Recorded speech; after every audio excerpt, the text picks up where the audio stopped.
Okay, welcome to Black Armor Guns TV.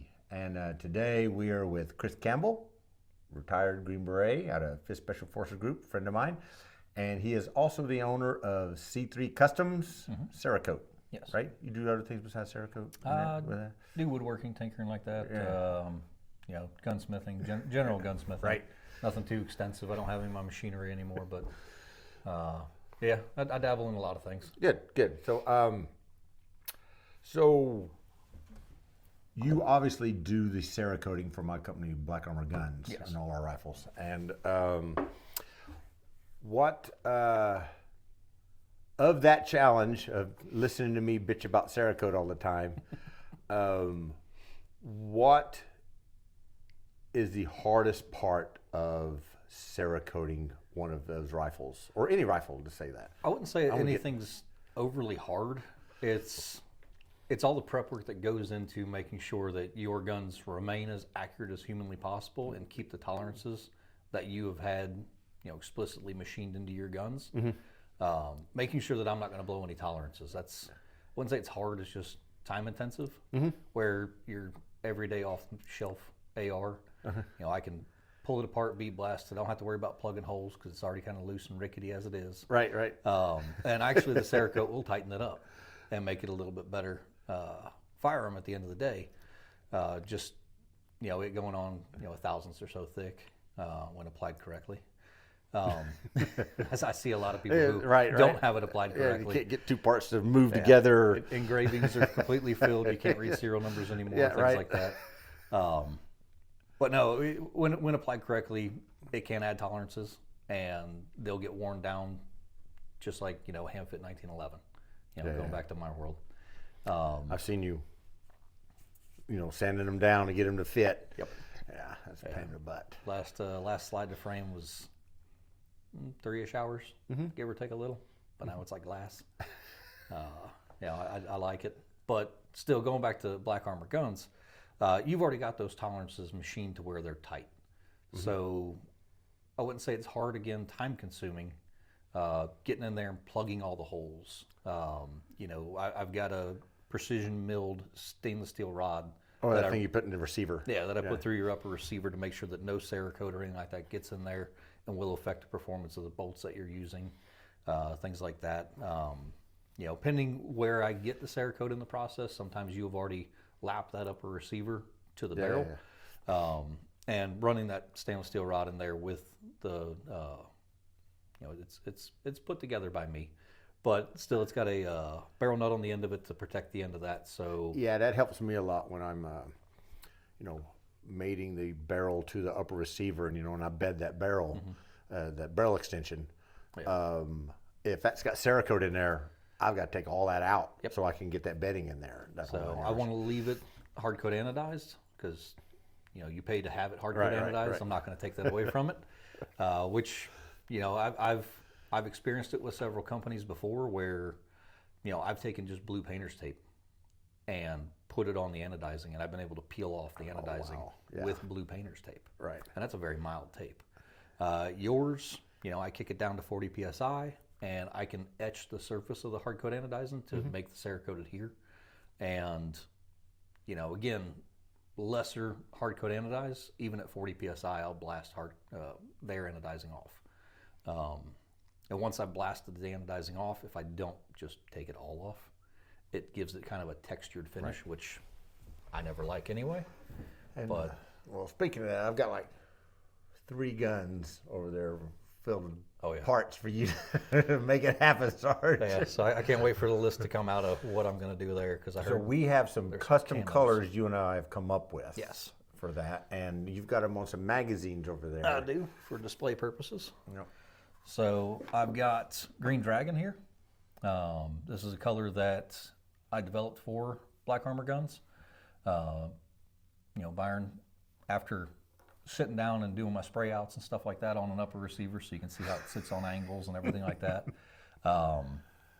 This is where you had it in different stripes. Yes, I couldn't tell one from another until you put a black marker down each one. Then I could tell which one was different. But we went through, and I gave Byron, I don't know, what was it, a dozen or so choices, both lighter and darker from the base color you wanted to start with. and developed a color that is unique and only to your guns. Right. Um, Matter of fact, the little tab that we mailed ourselves is Yes. sitting over there. Yeah. But, going through the process of developing a color, getting that exactly right to where it's different from any other thing that Cerakote offers out of the bottle, Right. is something I enjoy. That's why I ask you all the time, like, hey, do you want another color? Mm-hmm. I can sit down and make another color.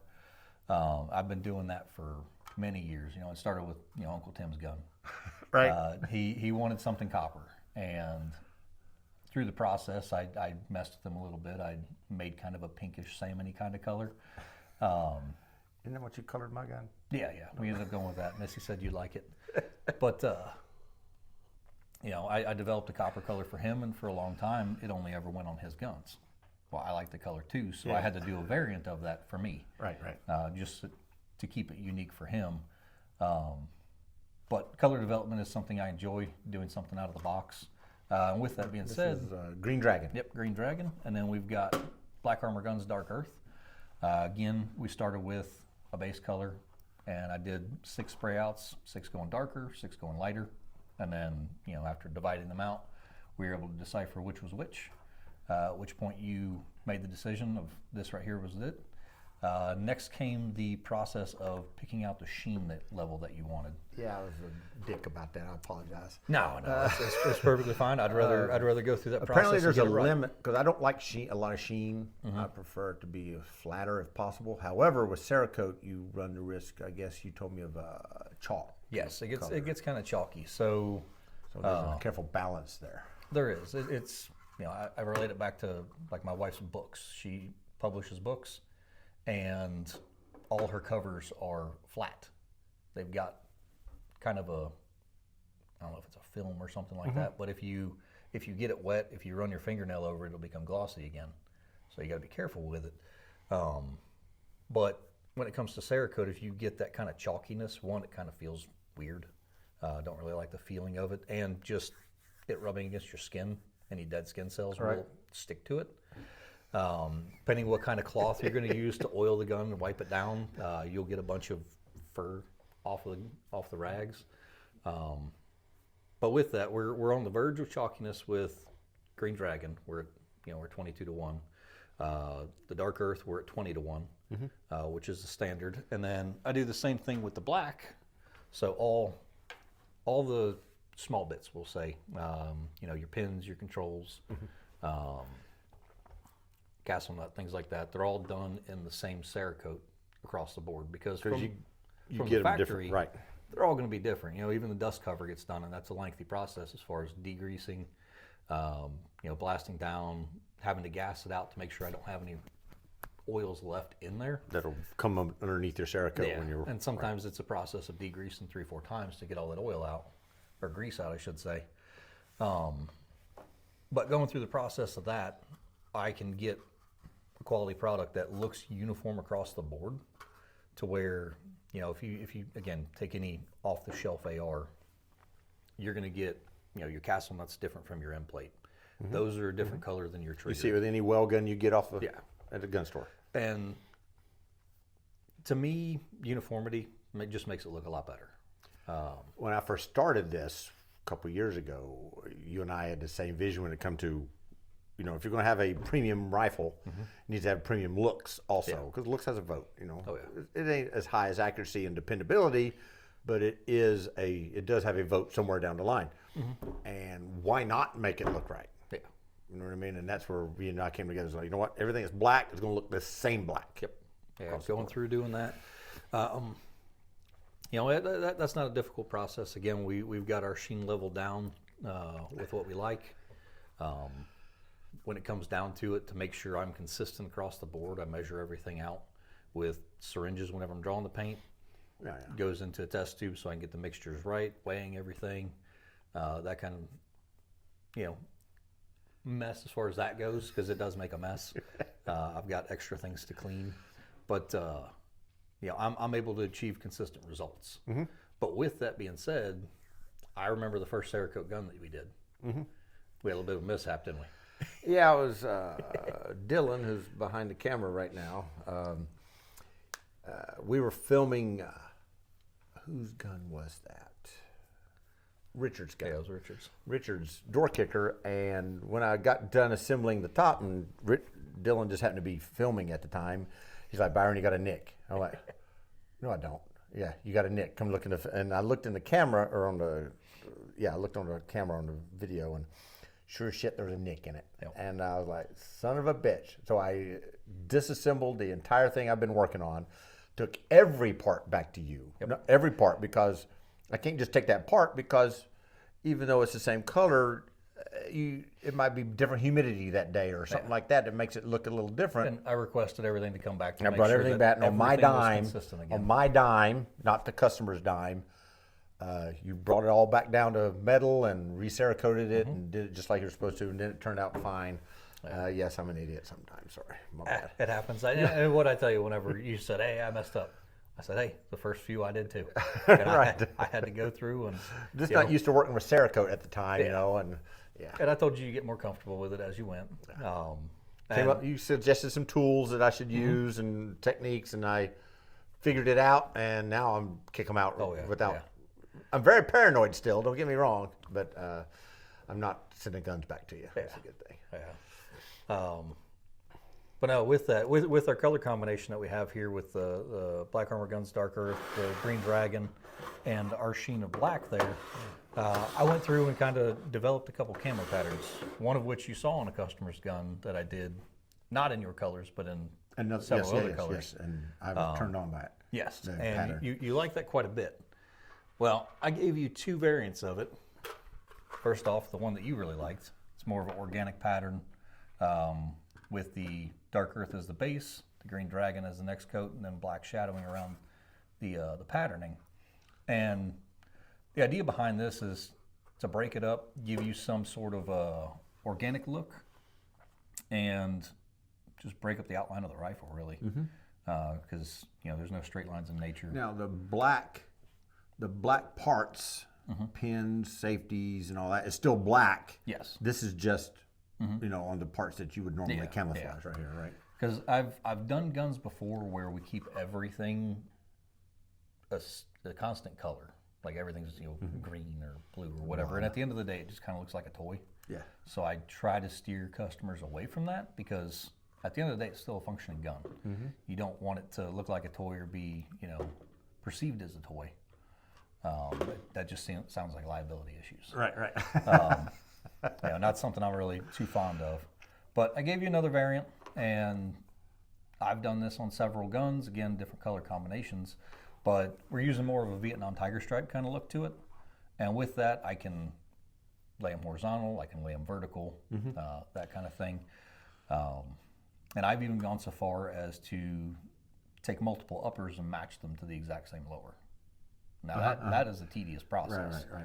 But at the end of the day, the customers are able to take whatever upper, whether it be a shorty, long barrel, whatever it is, different calibers, and they only need to run one lower, and everything's camouflaged the same. So whatever they want to hunt with that day or go shoot, they're able to pick that caliber and go. But this is another one using the exact same color combination, which I think looks very good. And these two are you using just our three colors on right here? Yes. And I can add two, give different shadow variants and stuff like that. And you do other things besides tactical colors. Oh, yeah. Do, was your daughter's revolver? She's got a little .22 revolver that I gave her when she was 9. It is done in Wonder Woman. Wonder Woman color, yes, exactly. And that one's pretty wild. You've done some pretty wild themes too. I have. I've also experimented with cerakoting other things outside of guns. I've got, hanging in my youngest daughter's room right now, is a deer skull that was given to us. And it's done in a color shift paint it'll go from teal to purple in the right light kind of thing. And I did that just to make it kind of look unique for her. We were out on a scout hike and we found a deer carcass, and at the end of the hike she said she wanted to go back and get the skull. I told her there was no way, because there was still meat on the bone kind of thing, and I was like, I'm not dealing with that, neither is your mom. But thankfully I had a friend who had an extra deer skull laying around for her, and was able to take care of that. And Did she see the coyote skull? Oh yes, she was All right. thoroughly happy about Okay, that. good. We're going to be sitting down sometime this week, and I'm going to give her our pigment options and see where she wants to go with coloring that one. Okay, good. But yeah, that she came out of the bedroom when she found it. She's like, playing with the lower jaw on it. It was a good time. My wife's like, "What was that?" It's a coyote skull. So you got one more pattern for us to look at, or Yes. one more camo And pattern that you call. I call this one right here more of a practical camo. You know, it's not all about the Gucci camos with the patterning and stenciling and things like that. This one right here is done purely by hand. Well, let's be honest. People do like this. Yes, yes, I do. I do a lot more of that than anything. I did have one customer though. He said, "I want my gun camouflaged in green." I was like, "Okay. Do you want Gucci camo? Something with stencils, cryptek, something reminiscent of what you can go to the store and buy a patterned uniform in, kind of thing." I was like, "Or do you want something that's practical and will look like nature?" He said, "Look like nature," because he wanted to go out and squirrel hunt with it. I was like, "Okay." So I gave him back a gun that was done in, I think, 5 different shades of green. It looked absolutely god awful whenever you look at it. And he's like, "This is the ugliest gun I've ever seen." I was like, "Yeah, but go stick it out in the woods. It works." Right? He's like, "I don't know about that." I was like, "Just take it home, try it." He came back in. He's like, "Man, that is the best." He came back going, "I think I should have put an Apple tag on this so I Yeah. could find my gun." Yeah, so I just left it laying there. He said he's walked away from it before, just go remember where he put it back. Where's my shit at? But now getting onto that again, not the best to look at, but whenever you put it against the natural backdrop, just the shadowing that happens. And again, this is done with just the 3 colors that you see here. You did an M1? I did an M1A. M1A with that, Yes. that's right. I did the stock set on that, which I'm sure you'll get some B-roll on there of it in various natural positions. But the idea behind this is just to, the nicer looking camouflages, yes, they look good, but if you're going to go out in the woods and use this thing, when you're up in a tree, anything below you is looking up at leaves and whatnot. I use similar principles of camouflage that you use in sniper school, things like that, of make the high areas dark and the low areas light. Bring that kind of out into the open, and help disguise the gun a little bit better. I don't know if that can be seen in here, but we'll see later. That's the idea behind that. But yeah, so I like to experiment. I do themed guns, doing the pigments, adding different pigments into clears. That's one of the things I'm currently experimenting with, is taking just straight clear cerakote, their clear coat, whether it be matte or high gloss, adding pigments into it to make it like candy paint. My idea is eventually 1970s. Yeah, I want to get a hold of something to turn into a lowrider themed gun. I'm just not brave enough to rip one of mine apart and dedicate to that. I might Candy apple red. Yeah.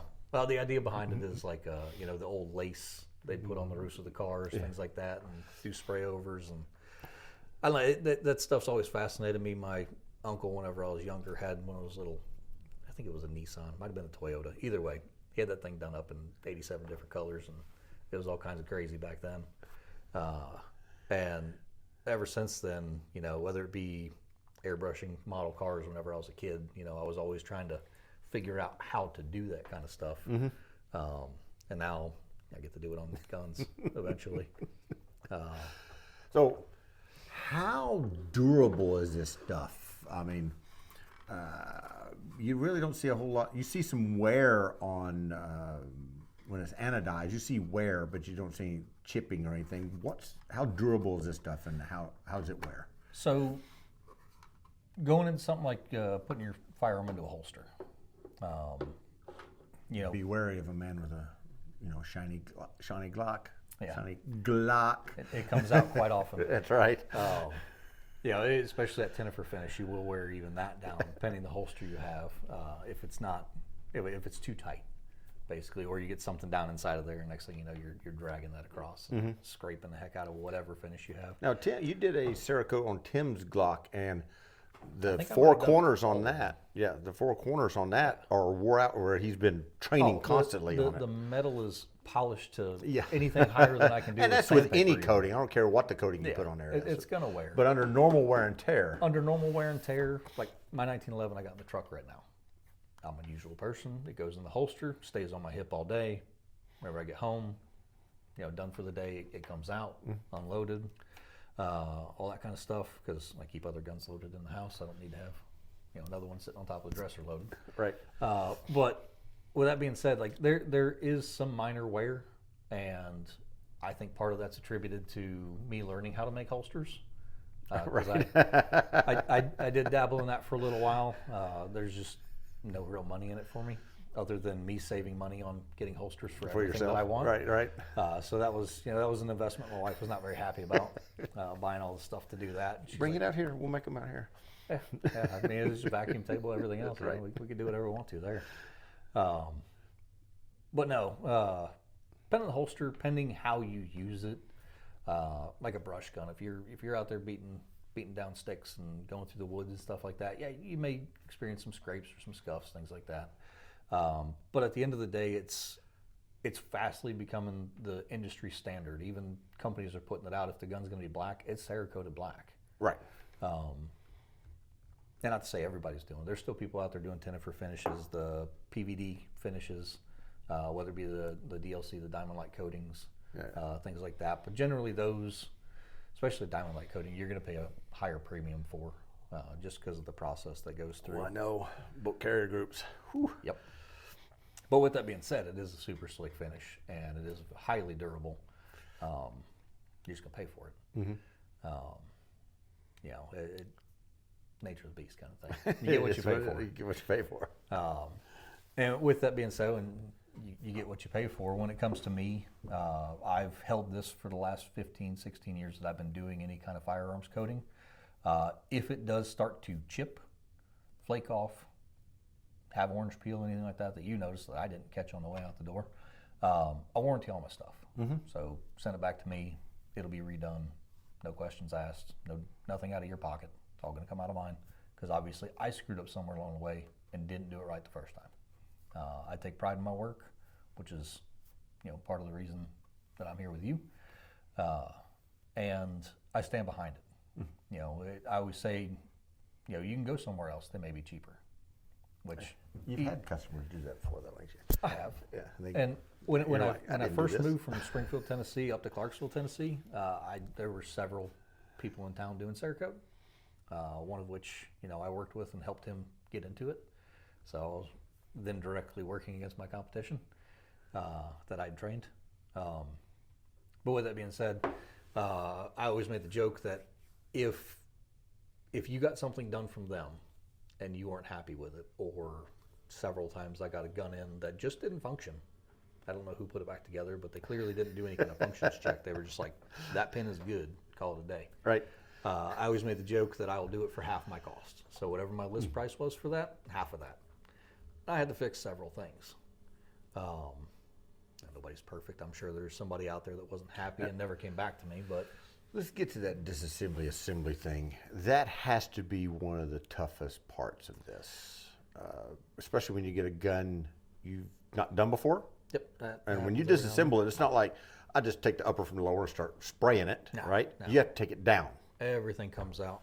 Yeah. You were at the shop with me one day watching me try to put together a SIG P365 trigger assembly, only to find out that I had missed a piece in the Cerakote process that I had to just stop everything and redo. But with that being said, there are companies like SIG. They make a great product. I don't really care for their polymer guns. I don't really care for polymer guns, period. But with that being said, on that trigger assembly, everything is held in by something else. So no matter what, if you want the trigger out, you've got to take the safety off. You've got to take the slide stop off. You've got to take the disassembly control, which is time, off. Yeah, all the way just around to get to just the trigger. So it is what it is. At that point, I'm like, well, do you want the rest of the stuff code? Because it's all got to come off anyway. But I do that with every single gun. There's nothing that stays in there in any assembly, whether it be the slide, the frame, upper receiver, lower receiver, anything like that.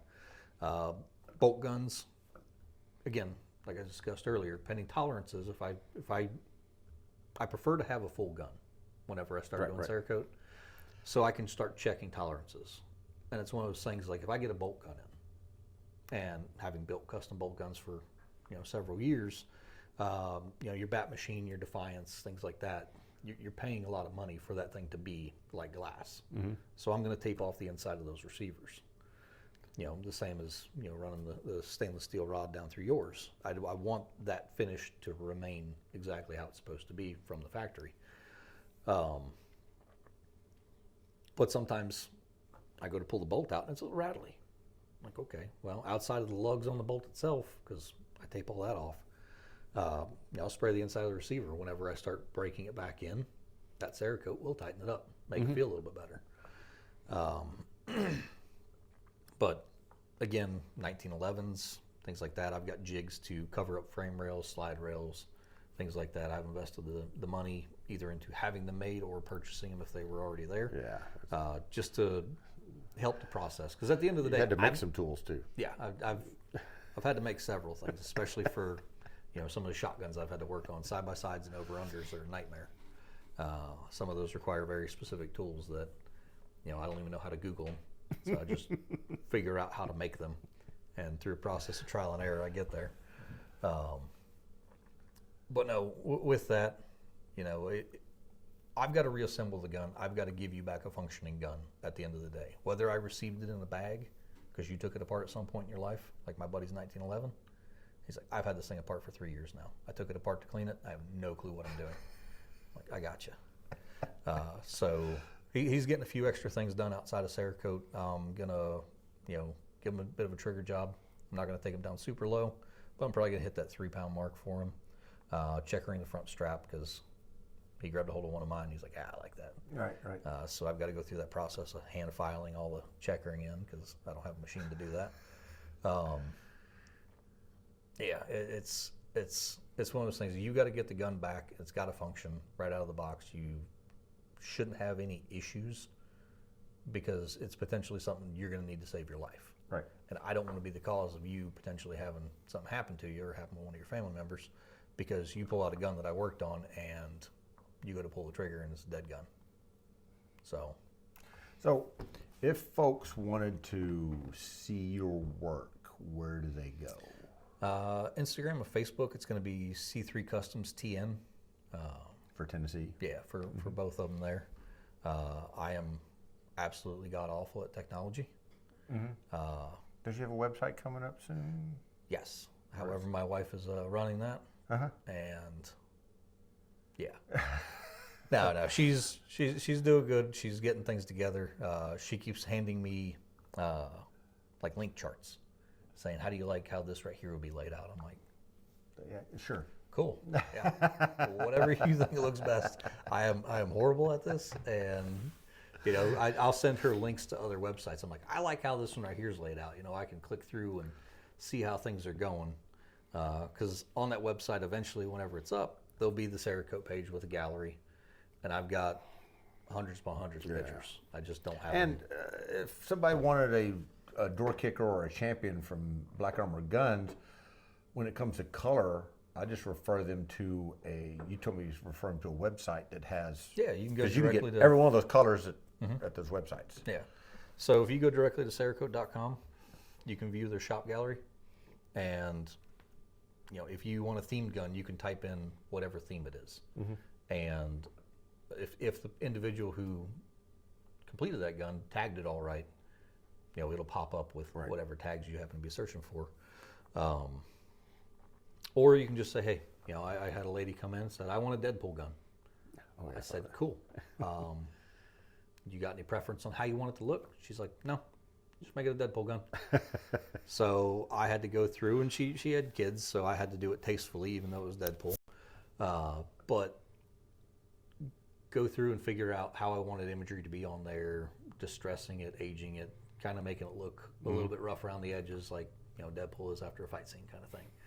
He doesn't come out all shiny and new. Right. But given carte blanche or something like that with a theme, I can generally do it. One of the best ones I think I've ever done was handed a PS90, and it had the vented shroud over the barrel. I looked at the customer. I said, "Okay, what do you want done to it?" He's like, "I don't know. You figure it out." Absolutely zero to go off of, other than here's my gun, cerakote it, whatever you think. Right. I'm like, okay. It's on. Yeah. I've always been a fan of World War II stuff, so I was like, you know what, we're going to make it look like a P-51 Mustang. Ooh. And went through, and I'll give you some pictures of it. But I went through and made it look like it was riveted panels of stainless steel. All Cerakote. Yeah, all Cerakote. Everything on it was done in Cerakote, layers upon layers upon layers. Every plane needs a name, right? I called it Fool's Paradise. But I think it turned out very good. Everybody who's seen it liked it. At the time, before a customer came and picked it up, I had it out on the shelf for a little while. So because of that, I decided, I'm cheap. I got a conversion kit for it was a Ruger 1022, and I made what I called the disappointment, where you take a 1022 stock, put it in the 1022, put it in the PS90 stock, and now it's just a bullpup 1022. Right. But I made it look like that World War II themed gun. It was just called the disappointment, because anybody who picked it up was like, right. "Oh, this is a 22." I'm like, yeah. Wah, wah, wah. Yeah. So it was amusing. I no longer have that gun. I got talked out of it many years ago. Somebody had to have it more than I did. Right. Which generally happens with a lot of my display guns. Somebody's got to have it more than I do. That's what happened with your CZ. Yeah. With yeah. me. Somebody snatched that up. So, if you are interested in Black Armor Guns, you can look us up at Instagram. Just look up Black Armor Guns. You can look up. I can't give the website address here if this makes it to YouTube. So you can give Black Armor Guns or Black Armor Guns dot whatever it is. Right. Yep. Yeah, I'm not into that technology either. And just Google Black Armor Guns. Yes, Google Black Armor Guns, and C3 Customs. Yes. Here in Clarksville, and that is there anything else? I think that's pretty much covers the process. Yeah. I think I Okay. hit on a lot of stuff. So, any further questions? Please contact us at C3 Customs TN. Yes. Or C3 Customs on Instagram, or Black Armor Guns. You can look us up on Instagram, the Facebooks, what's the other thing? The YouTubes. Yeah. We're all on this, and have a good day, and watch your six.